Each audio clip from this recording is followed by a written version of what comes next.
And welcome back to the Dean Obeidallah Show. Right now, very happy to have on the show for the first time Michigan State Senator Mallory McMorrow, Democrat serving in her second term in the Michigan Senate. She's the first woman to become State Senate Majority Whip. Now she's running for the U.S. Senate for the Democratic nominations, and Senator Gary Peters has chosen not to run for re-election. Senator McMorrow, nice to have you on. Nice to meet you. Nice to meet you too. Thanks for having me, Dean. So tell us about, first of all, you people know who you are. Your videos went viral. You're an ardent supporter of reproductive rights, but you used to work in the automotive industry, I was reading, and product design, different things. Then in 2018, you say, I'm going to run for Senate in a Republican district. What led you to that? Oh man. Yeah, very different career. So I was a car designer. I was actually the senior designer over global branding and licensing for Hot Wheels. So there's a Hot Wheels car that has my name on it. Wow. So I'm very popular with my 4-year-old, which is good. So I got that going for me. Right. But, you know, I've lived all over the country. My husband is a native Michigander, and we just watched what was happening from 2014 into 2015 into 2016. And there was a video that went viral the day after the 2016 election of middle school students chanting, "Build that wall," at a Latina student. And that video was from Royal Oak Middle School, which was my polling place the day before. And the fact that it was kids and you watched it, I mean, it's a little cell phone clip, but it's from the girl's perspective. And the kids are banging on the tables and they're screaming, and it's terrifying. And CNN came in and they interviewed this girl and her family, and she was just in tears. And she said, "These are my friends.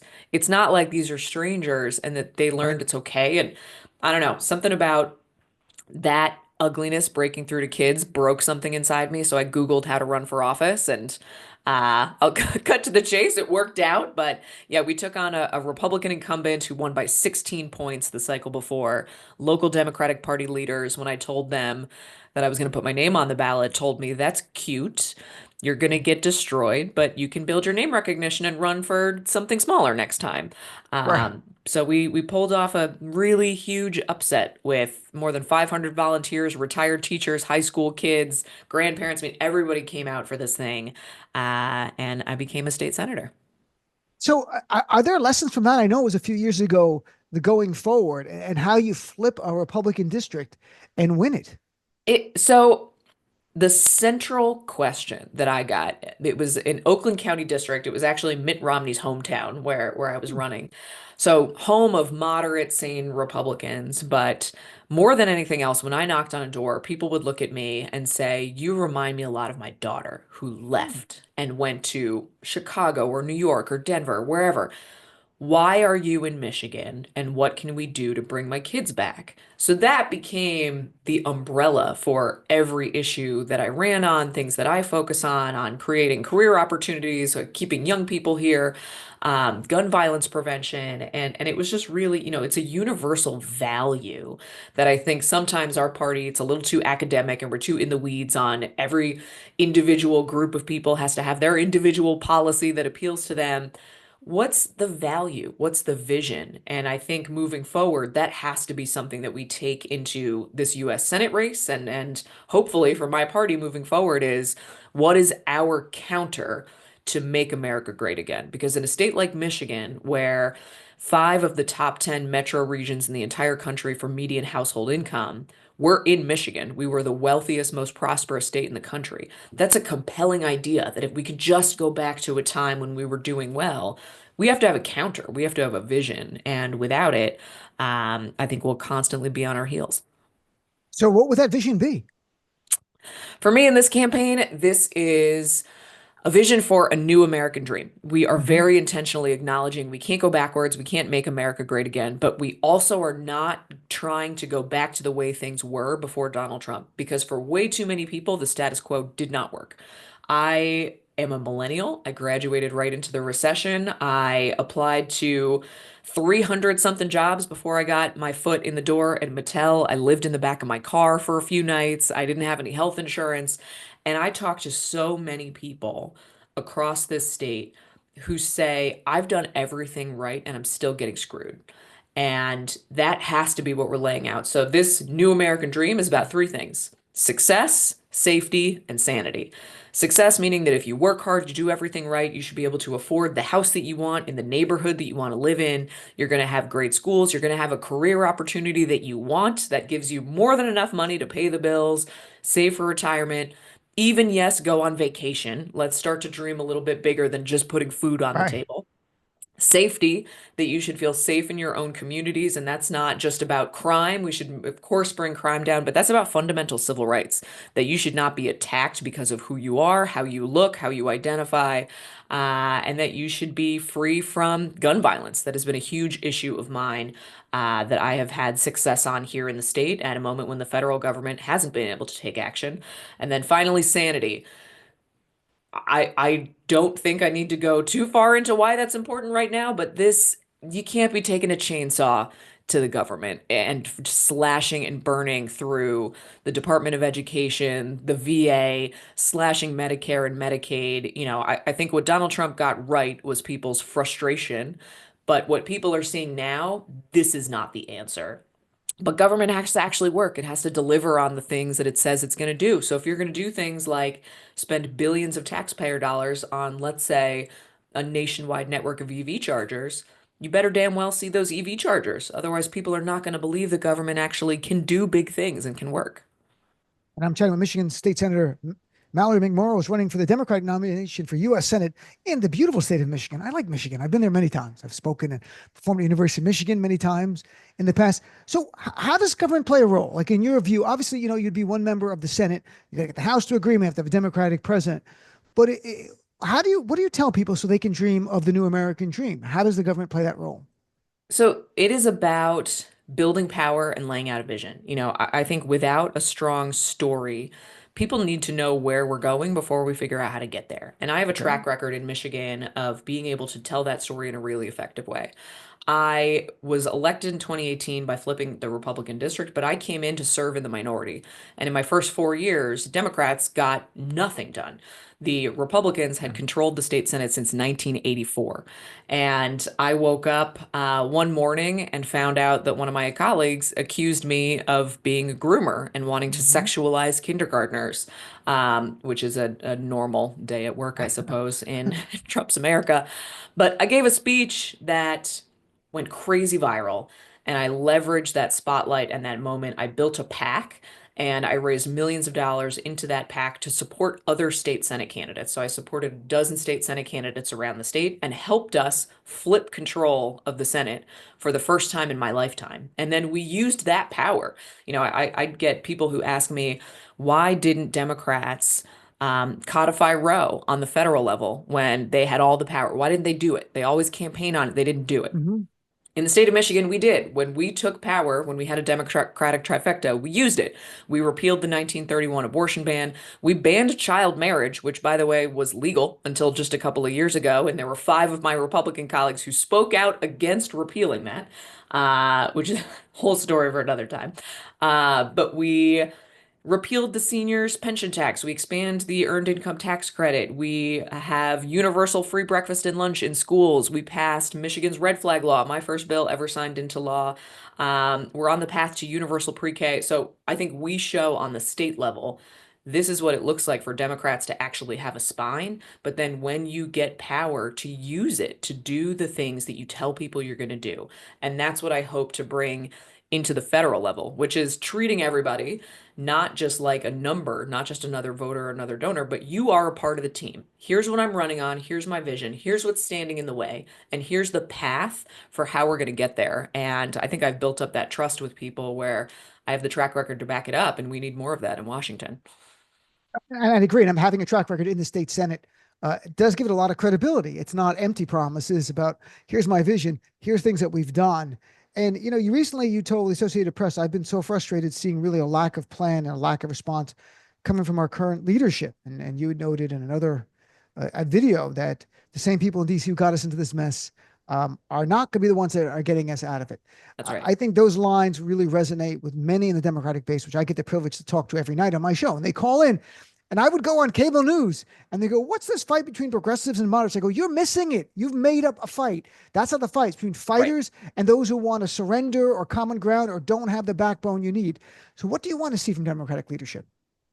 I think you identified it perfectly. I think this cycle is going to be less about where in the political spectrum you fall, whether you're progressive or a moderate, but are you willing to fight or not? Are you Hmm. willing to fight for a future, or are you just going to hold on to your seat and be passive? And what I want to see in Democratic leadership is that fight, not just fighting for the sake of fighting, right? We don't need to be a bunch of Nancy Maces on the Democratic side, just Right. picking fights with the most marginal community and making it your entire identity for some reason. But we do need to see that you know when to fight, you know how to fight, and that you're willing to leverage all of the tools that we now have in front of us, whether it's social media or digital media or podcasts, so that you are constantly communicating with voters who just want to know what the hell is going on. That they, people are not immune to all of the chaos that's happening and being inflicted on us, and they just want to know that you have a plan. I respect the hell out of what Senator Booker did because it acknowledged, and he said in his video before he took to the floor, we don't have power in terms of the majority right now. But he said, I am hearing from my constituents who want me to use my voice and be louder. So he took to the floor for 25 straight hours. And, he wasn't just reading Green Eggs and Ham like Ted Cruz did once.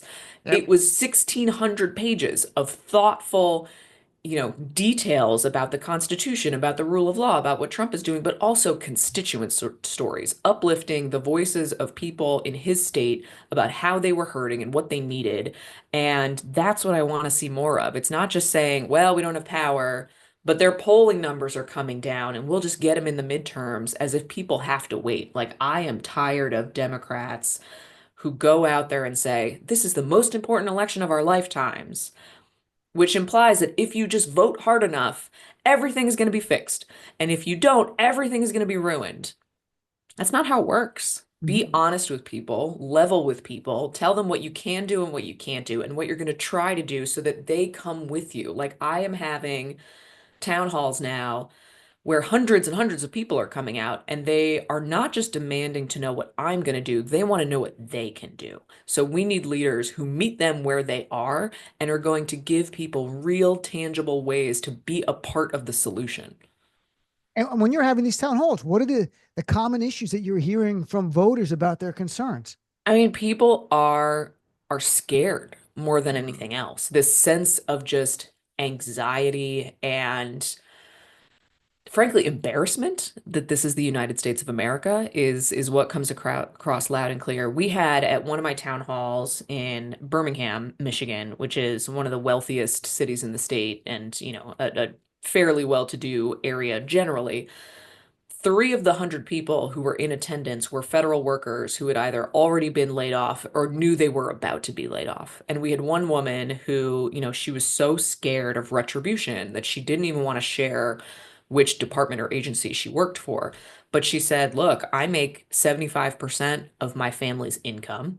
I am the provider of my kids' health care. She said her son has ADD. I had shared that I have ADHD, so she felt comfortable sharing that with me. She's like, I don't know what we're gonna do if I lose my job. I've been a federal worker my entire career because this is my passion. It's what I always wanted to do. She said, I've never had a resume. I've never had to apply for a job because this has been my life's work. And I think that is the overarching sense. People want to know, are we going to have elections?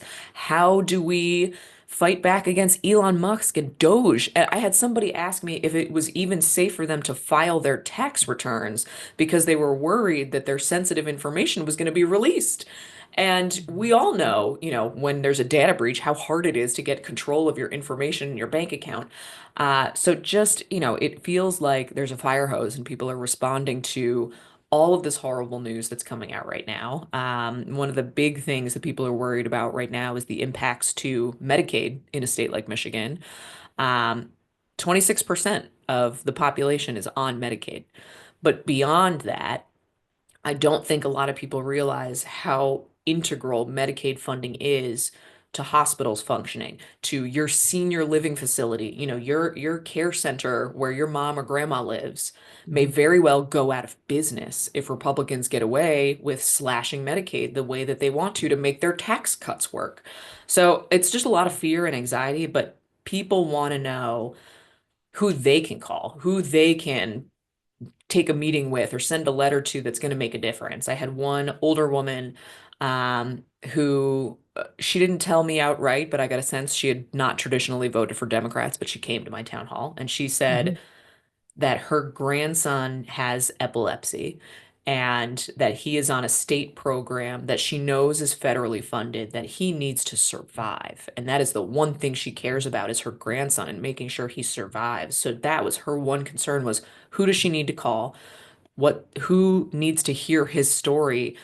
Because there's just this sense that if they just knew how many people they were hurting, there's no way they could do this, right? That's counting on a lot with the Republicans, but I think that people hear the real world impact. I've had two disability activists on in the last month that talk about how dire it would be if Medicaid were to Yeah. be gutted for some of these people that would then be forced into institutions. They're not institutionalized now, and that lowers their life support, their life expectancy. Like it's literally a death sentence for these people, and that's part of it. These are people who need the support of a federal government program like Medicaid because the states can't afford it on their own. And Right. these Republicans just tax up for the wealthy. I want to talk about something, in the 2024 campaign for president, the issue of reproductive freedom was front and center. It's an issue Mhm. you've talked about a lot. Now we don't hear Democrats talking about it. I know in Michigan you have your state law protecting it. Is there a place on the national level to still talk about this issue? I can't believe it's not important anymore to women because we're not talking about it. I imagine it's still of great importance to women and families. I think it absolutely is important. And what I think is really important is that we talk about reproductive rights and the freedom to decide if and when it is right for you to start a family as part of your broader life. I think that part of where Democrats fall into a trap is by getting really, really into the weeds on an individual policy at the expense of recognizing where that fits in to your life. So we had Prop 3 in Michigan, which was a ballot proposal to guarantee abortion access and reproductive rights that earned 67% of the vote. Wow. And part of that, and I campaigned for state legislative candidates as well as Prop 3 all across the state. So I would be in Macomb County, traditionally a pretty Republican swing area, or downriver, really blue collar. And I would talk very candidly about growing up Catholic and my own experience. I think every person that I've met knows a woman who has had a complicated pregnancy or has lost a pregnancy or has had a miscarriage or an ectopic pregnancy. For me, I shared a story on the Michigan Senate floor that after I gave birth to my daughter, I had had an IUD. That IUD punctured through my uterus. It's apparently a 1 in 5 million chance that that happens. And I had Wow. to have an abortion procedure to have that removed. And my OB afterwards, she confided in me that if Roe were to fall and Michigan's abortion ban were to go into effect, that they wouldn't even teach the procedure that I needed to have that removed in colleges, and you would have an entire generation of doctors who wouldn't know how to treat me, and that I would likely be dead from internal bleeding.